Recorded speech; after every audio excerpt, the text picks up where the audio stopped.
En ce moment crucial pour notre continent, les fils d'Afrique, tels que les présidents Traoré du Burkina Faso et Chakwera du Malawi, reprennent le flambeau de nos ancêtres. Ils ont pris des mesures audacieuses pour reprendre le contrôle de nos richesses ancestrales, l'or et les minerais précieux, trop longtemps pillés par des forces étrangères et des mains obscures. Ces actions résonnent à travers les terres de nos ancêtres, de la vallée du Nil aux rives du Zambèze, rappelant les paroles de nos aînés.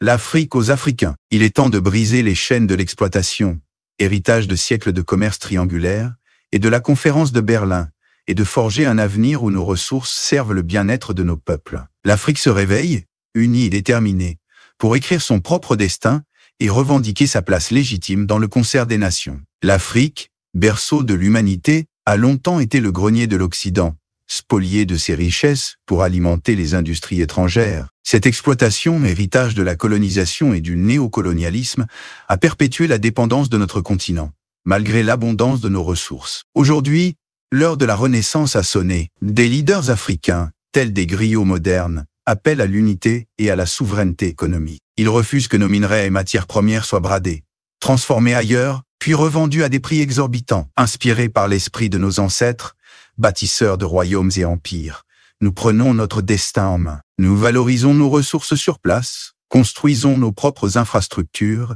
et tissons des alliances entre frères africains. De la CEDEAO à la SADC, nous forgeons un avenir où l'Afrique prospère, fière de son héritage et maîtresse de son destin. Nos aînés ont longtemps sonné l'alarme.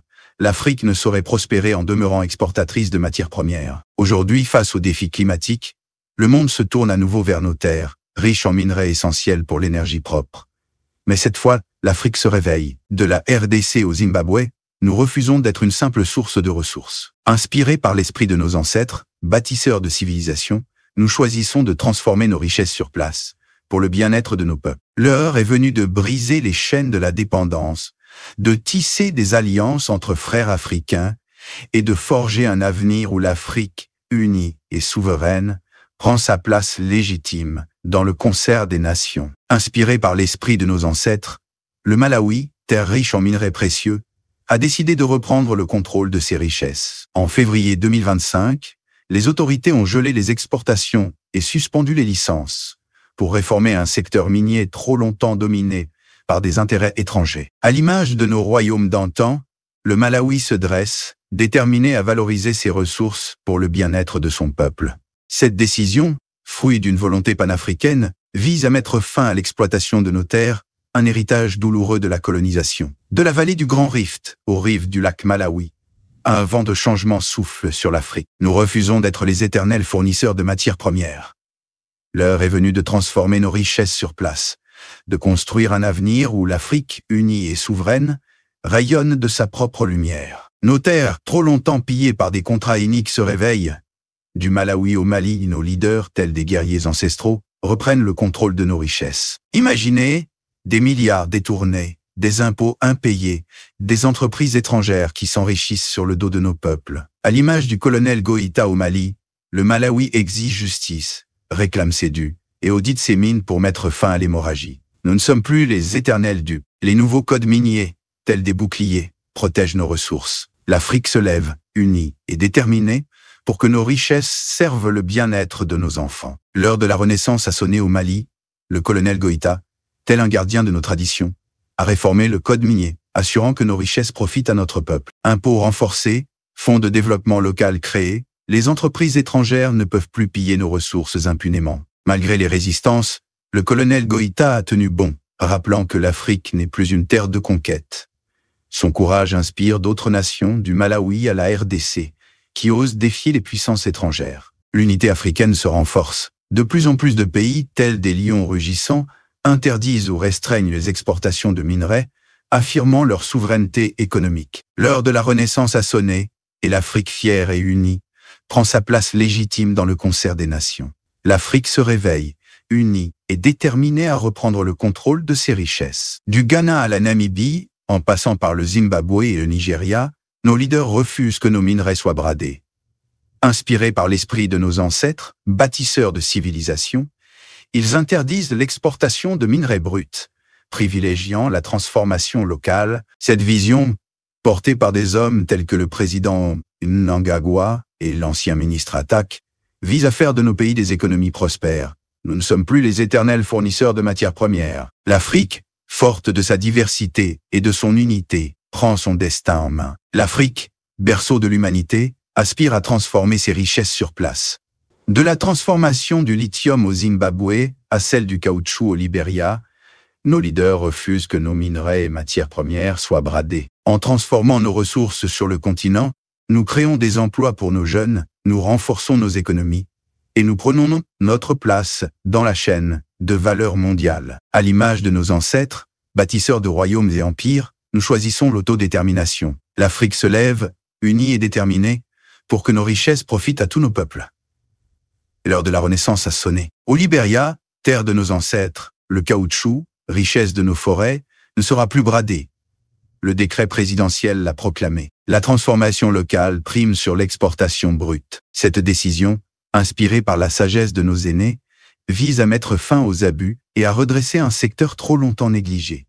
Comme en 2008, le gouvernement agit, cette fois avec une volonté renouvelée.